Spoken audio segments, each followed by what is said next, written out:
Nurturing businesses with support and services to help them grow and bloom. The Time by Sagicor Bank is 7 o'clock. CVM News at 7 headlines Thursday, brought to you by Guardian Life. Live secure, live easy.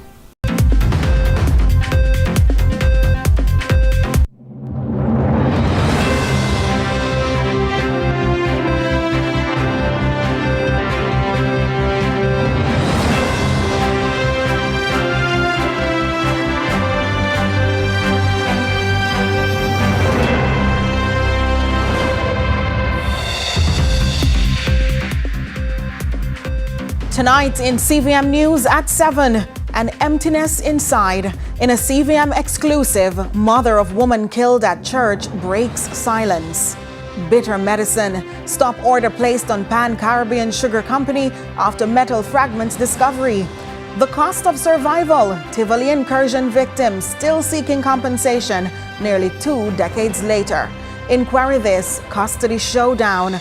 Grandparents versus biological parents. Later in the business report, the launch of the Innovation with Purpose Summit. And in sports, Bernard wins triple jump on day 1 at Penn Relays.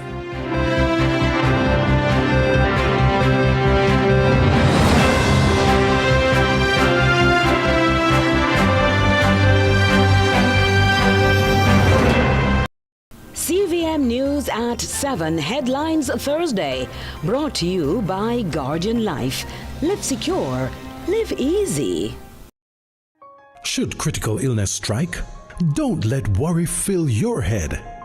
Say hello to happiness and goodbye to worry with Guardian Life's new Ultimate Provider Plan. Secure your medical expenses in the event of critical illness ahead of time while benefiting from more investment portfolio and so much more.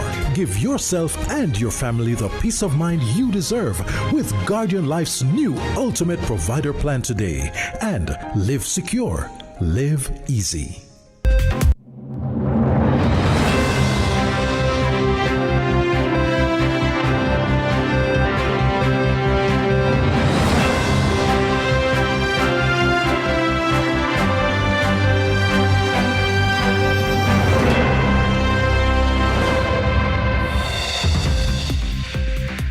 From Kingston, Jamaica, this is CVM News at 7. It's Thursday, April 23, 2026. I'm Nika Lewis. Thank you for joining us.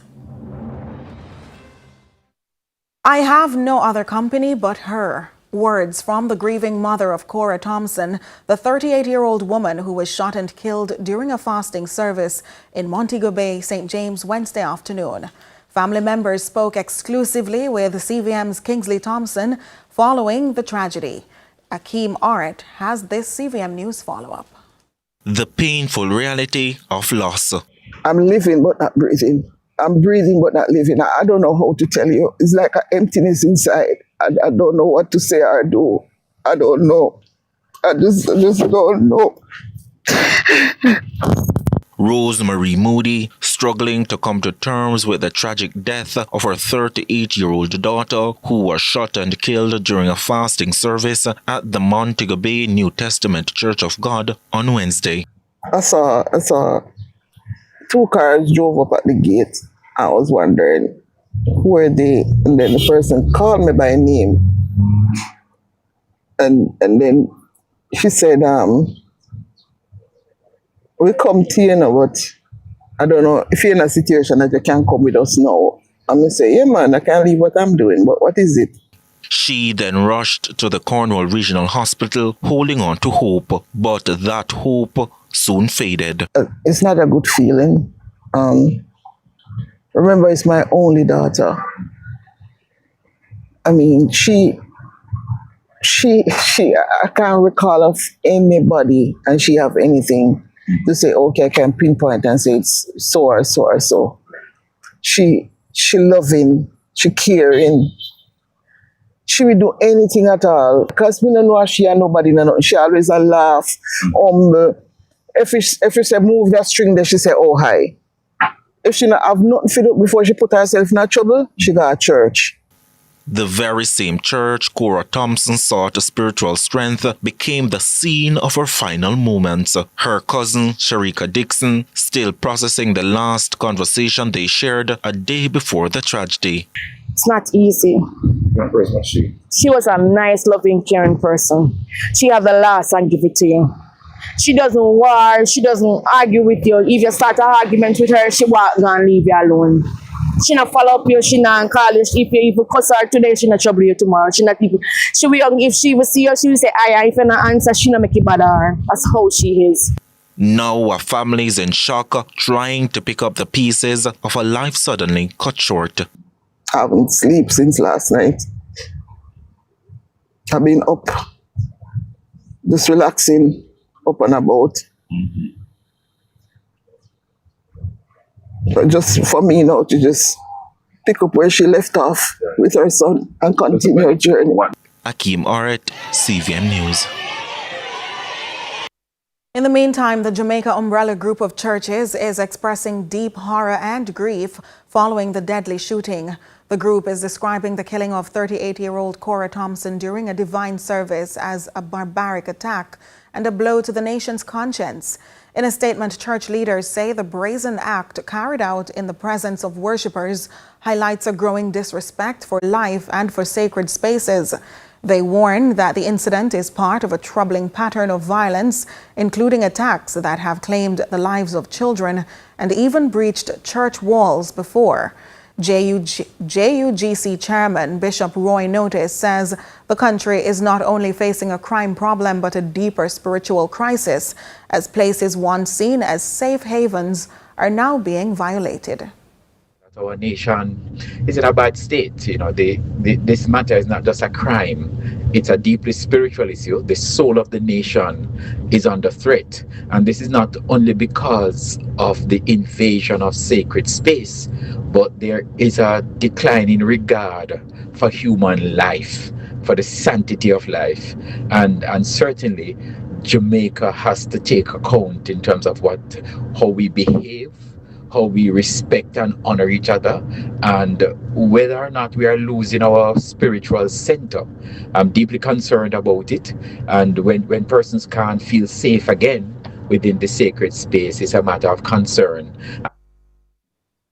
In other news now, the Ministry of Health is warning the public to immediately and safely discard sugar produced by a Westmoreland-based company as it steps in to manage growing concern among consumers. Tonight, the message to households: throw it out and await further updates. More from Kerlyn Brown. At a time when pranks seem to be the order of the day on some platforms where information is shared, this is no joke. In fact, the Ministry of Health and Wellness says this is on high alert. The public is advised not to consume packaged sugar produced by Pan-Caribbean Sugar Company Limited. Here's why. Preliminary laboratory test has identified metal fragments in samples of that brand of sugar purchased at retail outlets, a matter brought to light by a customer on social media. And the conclusion now is this may pose a significant health risk if ingested. Our newsroom immediately combed surrounding establishments in close proximity to Broadcast House with a press release in hand minutes after it got to our newsroom. Our second stop was Boot Gas Station on Constant Spring Road. So we did a quick check and we found one of the packages here. So we're now going to inform them of the advisory sent out by the ministry. We were directed to the top brass management, Mrs. Boot, who was not only quite receptive based on the proof, but she acted promptly. The Pan-Caribbean sugar, you're gonna prove it. The stop order was immediate and applicable to the production, distribution and sale of the sweetener. The ministry said other official updates would be made available once lab results confirmed any food safety risks have been resolved and the product is again safe for consumption. Just over what you guys are talking about, read the Pan-Caribbean sugar, yeah, with those fragments that are found in it.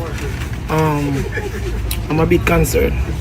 And I'm glad you guys took the initiative to verify the news that has been circulating on social media. And I'm so proud that we have credible news source that we can trust and realize management of this very establishment sprung into action. Well, as you can see, that was a prompt reaction to a very important piece of information. Please do the same. This is Kerlyn Brown reporting for CVM News. As the country preaches food security after Hurricane Melissa ravaged St. Elizabeth and sections of western Jamaica, some farmers in St. Catherine are demanding intervention from the government over an ongoing dispute with the SCJ. The farmers at the heart of this story insist the latest push by the SCJ to remove them from farmlands will be met with resistance, only if no lenience is shown, citing many challenges to meeting the eviction deadline. For some 6 years now, farmers in Heartland's St. Catherine have been feuding with the management of the Sugar Company of Jamaica, SCJ, over the lands on which they farm, initially earmarked for a new prison. To date, much interaction and meetings have been had with stakeholders. Only a year ago, Agriculture Minister Floyd Green instructed that they be leased lands nearby and provision be made for their eviction. A week ago, they say the SCJ told them eviction is set for May 31, approximately 6 weeks' notice, but if they do it till December, we're good. We can't have time to reap off. We can put in more catch crop to balance itself, but no 3 month crop, 6 week crop, like cucumber, pop chow. So we could and they stay so and go and do them thing there until them finish out there. So then we know so when they finish we move. Moreover, the Minister of Agriculture said them agree with 1 acre, SCJ said them agree with 1. So each person will get 2 acre. When they prepare the 2 acre, we couldn't start paying for them 2 acre before we left here. Start putting production, so production will grow out there. So that's when the time comes for we left. We say, all right, we are move and start reap from there. So they have leased us this land you see here. They have not put in any storm drain, any drainage system. You can see the poor road that was marred. Here it is a condition. So we are currently, what they are stipulating are they are singing one song. We are to go to the bank and pay lease for this condition. That is the only song. Their end of the bargain, they should upheld. They are not upholding it. So you can see the condition. So if we should remove ourselves from where we're currently farming, the time they have given us, we would die of hunger. So what happens if the farmers are forced to vacate the lands before their crops at varying stages can be reaped? Technically, we would have to sit and watch like a stray animal because this section what they are leased us, it is not ready. And the various crop we have around there will take us in and around 6 to 9 months at least to fully reap everything that is around there. But if they want us to move urgently, then compensate us. So the ball is in their courts. The manager here, CJ, tell me personal. Say if we not left, he might go burn down here with the drone. So me tell him say, yeah, you go burn down with the drone, but there is a problem because if me down here now a farm, and me can't see the whole of my thing burn down. And the manager out of here, CJ, me I go sue. Because him tell me personally out there much, I feel me court there so. And this so me and him I go up the lawsuit because him I go totally responsible for the a year that we left around here. Him I go responsible for the year that we farm we burn down around here. They're calling on the Prime Minister, the National Security Minister, and the Agriculture Minister to intervene and ensure the humane completion of the project that's seen many farmers in limbo even after a year of paying over the lease due to the alleged unreadiness of the promised lands. Stay with us. CVM News at 7 continues in a moment.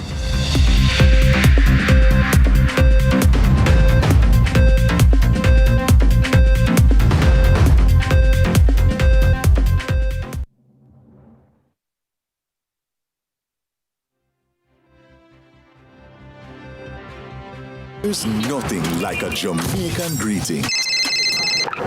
Hello. Blessings. Yo, man them.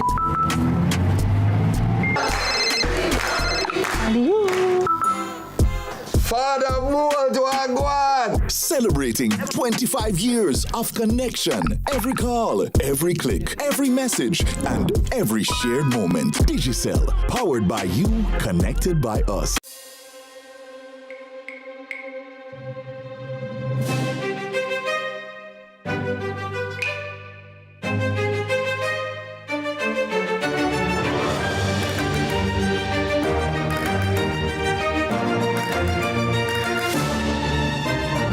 Finally said yes to onion rings. Now it's your turn to say yes to the onion ring zinger from KFC. KFC, it's finger licking good.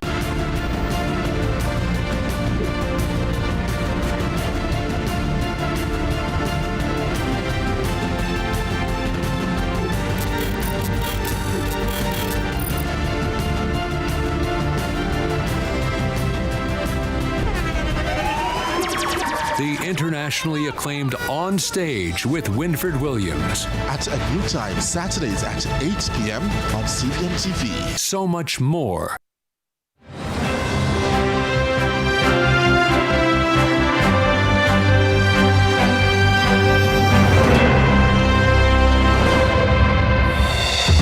So much for staying with us.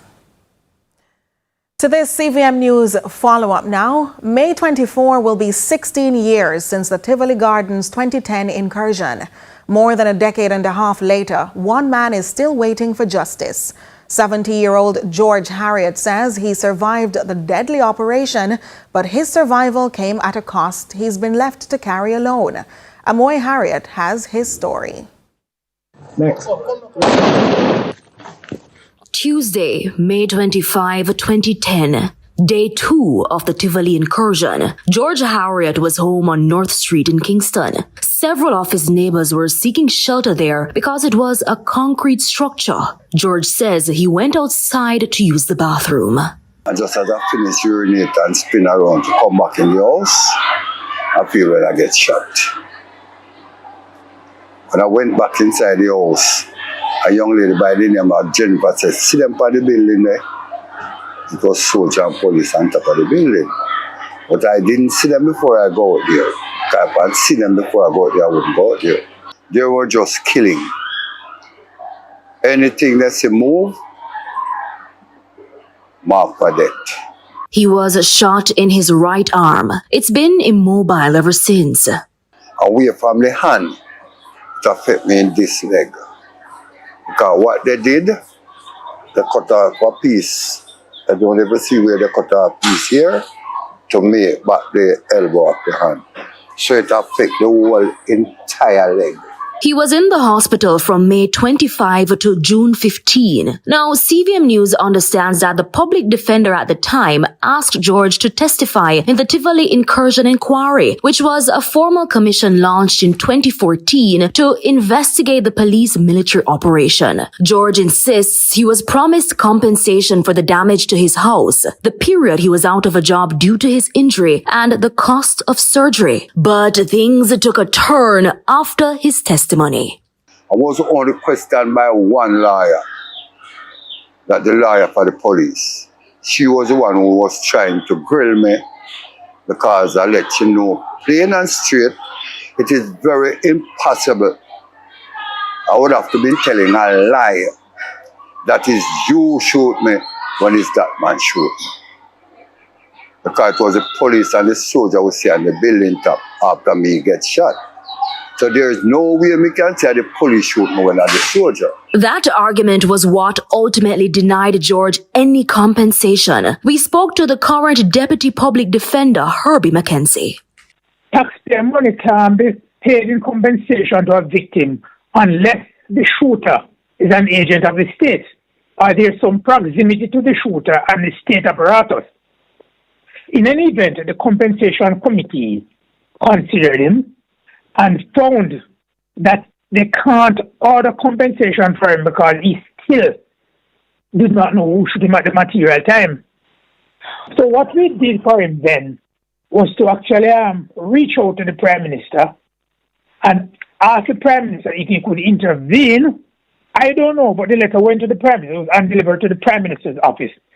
So I can only assume now that the OPM reach out to the MP because I think the office of the MP called us here and asked for a contact number for him and asked for some details similar to what you're asking about. So I think they reached out to him. George has confirmed having dialogue with the Member of Parliament in question, but he alleges that the MP was less than welcoming and told him he has no money to assist him. Now he's at a loss for what to do next. We just can't. 7 days a week, people pay, 24 hours a day. We take painkillers until me stop. And you say I must live like a dog because of money. I'm not living like a dog.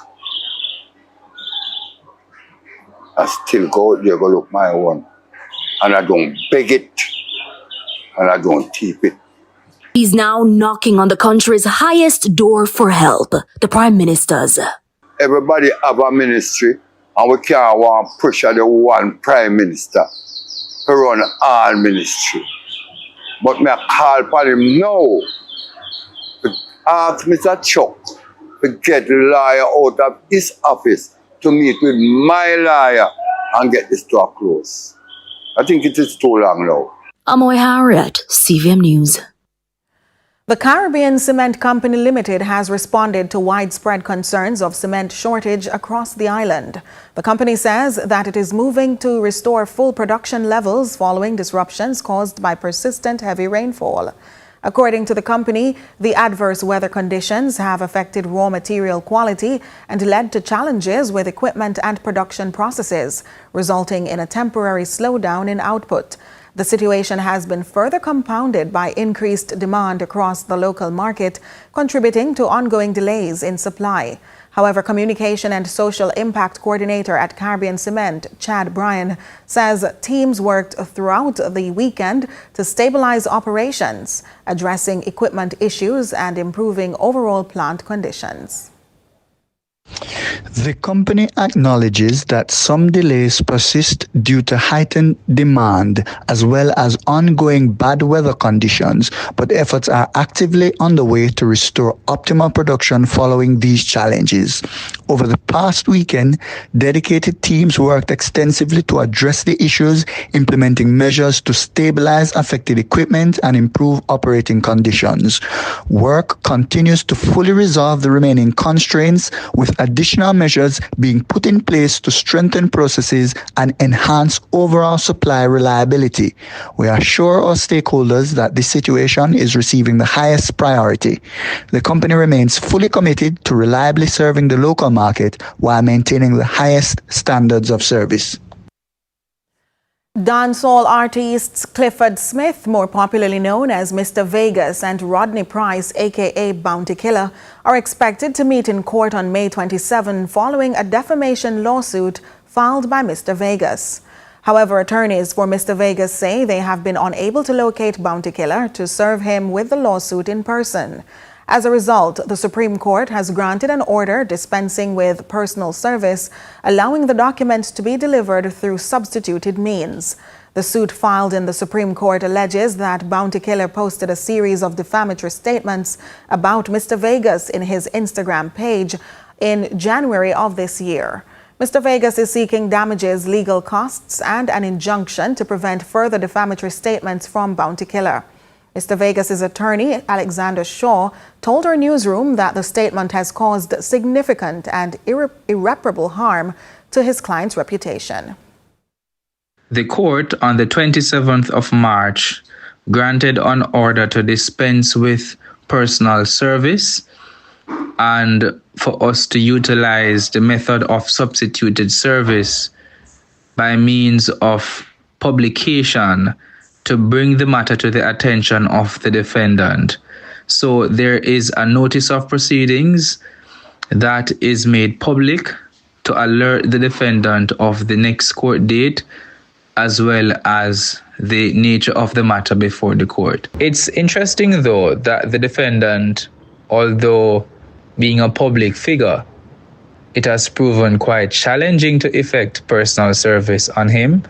And so it is for that reason why we had to go the route of substituted service, hoping that this will at least resolve the issue of service. A complex family situation is at the center of this week's Query This. A 7-year-old boy who's been living with his grandfather for the past 3 years may now be at the heart of a custody battle as both parents begin showing interest in reclaiming their role. But what rights does the grandfather have, and what will the court consider most important? Akeem Orrett explains.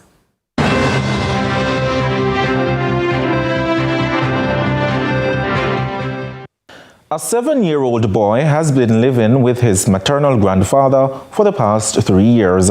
The child was left in his care due to instability in both parents' lives, with the mother struggling financially and the father remaining largely absent. Now the mother has expressed interest in regaining custody, while the father has also shown occasional interest, but neither has taken formal legal steps. This has left the grandfather concerned about his legal standing and whether the child could be suddenly removed from his care. Well, attorney at law Tamizo Campbell says while biological parents have primary rights, grandparents are not left without legal options. The grandparent or grandfather, if you wish, has de facto custody, meaning primary care and control of a child. So that's a plus for the grandfather. However, it's always best to make an application before the court. The attorney explains that the grandfather can apply for legal guardianship or custody, but these are not the same. She notes that ultimately, the court will decide based on what is in the best interest of the child.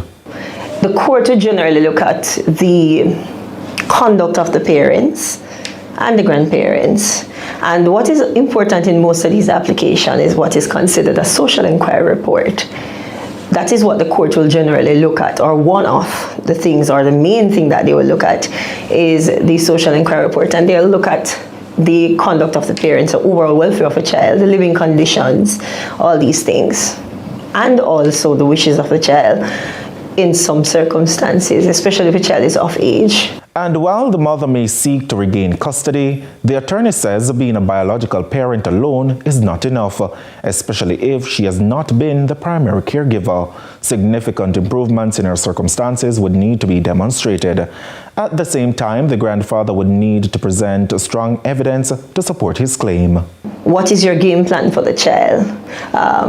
Educational needs, medical needs, religious needs, all these needs, emotional needs. So you'll have to set out these things clearly in your application by way of fixed date claim form before the Supreme Court.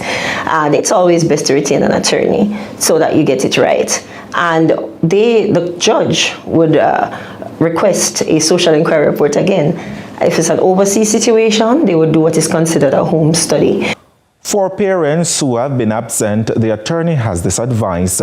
Rebuilding a relationship with the child must be done carefully and in the child's best interest. The role of both parents, it's important, especially in relation to the stability of the child and the long-term effect that it may have on the child, because we see a lot of these issues before the court daily where children are unstable.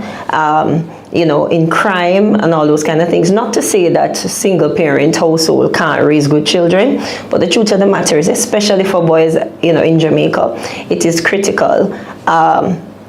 And we have to understand that both parents have equal rights and obligations concerning the child. And that's it for Query This, where we break down the legal issues that matter to you. Remember, if you have a legal dilemma or concern you would like us to query, send an email to aorrett@cvmtv.com. I am Akeem Orrett. See you next Thursday on Query This.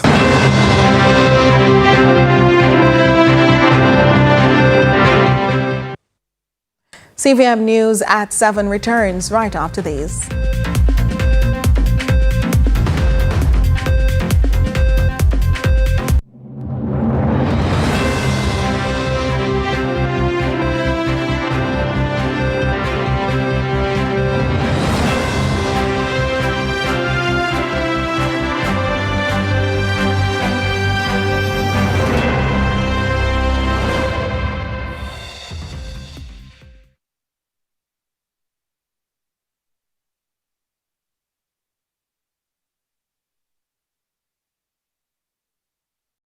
say yes to the new onion ring zinger from KFC. The time by KFC is 7:30. There's nothing like a Jamaican greeting. Yeah, look. Blessings. Yo, man them.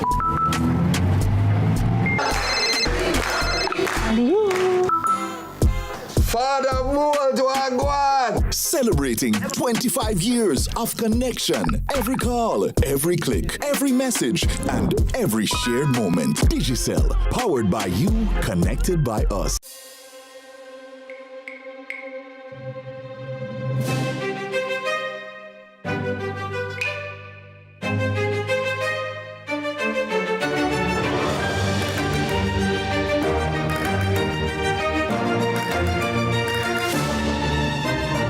Finally said yes to onion rings. Now it's your turn to say yes to the onion ring zinger from KFC. KFC, it's finger licking good. Power in great moments. If you have financial needs, Chris and Charles will fix them for you. Power in great moments since 1992. Oh, we have it all. Power in great moments. Relax, you got Chris and Charles. Oh, we have it all. When you think alone.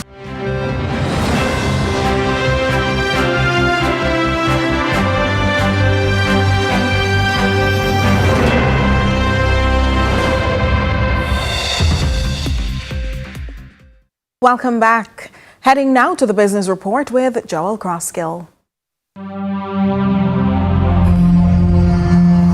Lots to share with you in the business report today. The Montego University College, the oldest teacher training institute in the Western Hemisphere, in collaboration with the Media and Innovation Lab at the University of Miami, are pursuing an endeavor that could redefine the relationship between the global nodes of the AI value chain, with the launch of the Innovation with and for a Purpose Summit, convened to catalyze inclusive, ethical, and transformative technological innovation across the global south. Dr. Asburn Pinnock, president of the Montego University College, spoke to the significance of the endeavor and repositioning the Caribbean within the global innovation economy. It's not far-fetched when we say we want to be the leader in the global south as far as AI is concerned. However, before we can do that, we have to be producers of content, producers of technology, to ensure that our voice is heard and seen when someone goes to AI for information. Hosted at Ocean Coral Spring, Trelawney, from May 25 to 27, this immersive 3-day summit will spotlight how general-purpose technologies can be harnessed not only for innovation, but for impact. Dr. Azizi Satius, chair of the Department of Informatics at the University of Miami Miller School of Medicine, spoke to the vision of the summit. It's well documented that most of the innovation hubs throughout the world are in the global north. And what ends up happening, unfortunately, is that the global south is an afterthought, that we are just mere passive consumers and users of these technologies. And therefore, those technologies were not built for us. The question is not whether the future is coming. It's really about who will shape it and for whom. And so tonight, I am declaring that we, Jamaica, we will shape it with purpose. The summit will host sector-specific showcases and convene a high-level global network of policymakers, technologists, funders, educators, and entrepreneurs. What makes this summit uniquely different is that we're going to focus on purpose-first innovation, and we're going to focus on reverse innovation. And reverse innovation centers around this concept that there are great things that can be built here in the global south and then be transposed into global north nations. And this is one of the critical mindset shifts that I want us to think about. It's a thesis that's been designed with purpose. And our thesis really is tourism, that's the T, so tourism, hospitality, and cultural innovation. Then healthcare, which is the H, and life sciences. Then education and learning innovation. Then we're going to focus on science, research, and emerging technologies. Then the I focuses on industry and commerce and digital economies. And then the S for sustainability, focusing on energy and climate resilience. And we have purposefully chosen those areas because we feel fundamentally those are the pillars, the foundational blocks of any nation, but particularly for Jamaica and global South nations. Intentional, inclusive, and globally relevant. Ambitions that found resonance with Dr. Kerry Wallace of the Tourism Enhancement Fund. The intellectual property aspect of it is particularly crucial for our development. And this IP Summit is exactly one of the steps, the great steps in that direction of ensuring that intellectual property by Jamaican innovators and entrepreneurs is secured, is protected, creates value, creates wealth, is spread far and wide, not perceived to be only limited to a certain class or clique.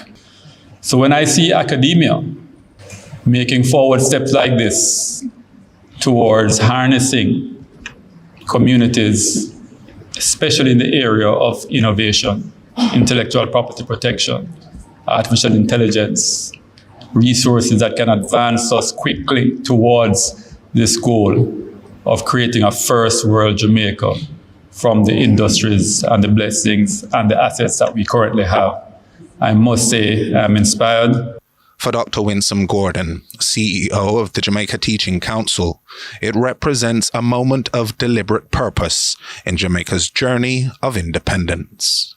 We thought in the 60s, and I can say that I was there, that out of many one people just happened because we are independent. But now in 2026, we must admit that out of many one people will have to be created.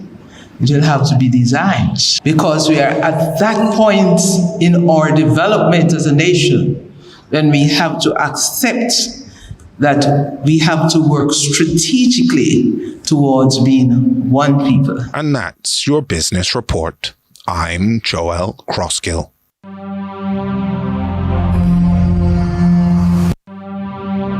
Time now for regional and international news with Marshall Hazley.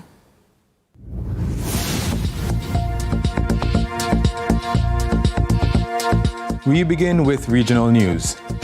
In Grenada, the rise in the price of petroleum products such as gasoline, diesel, and kerosene has triggered government intervention with the implementation of a $17 cap.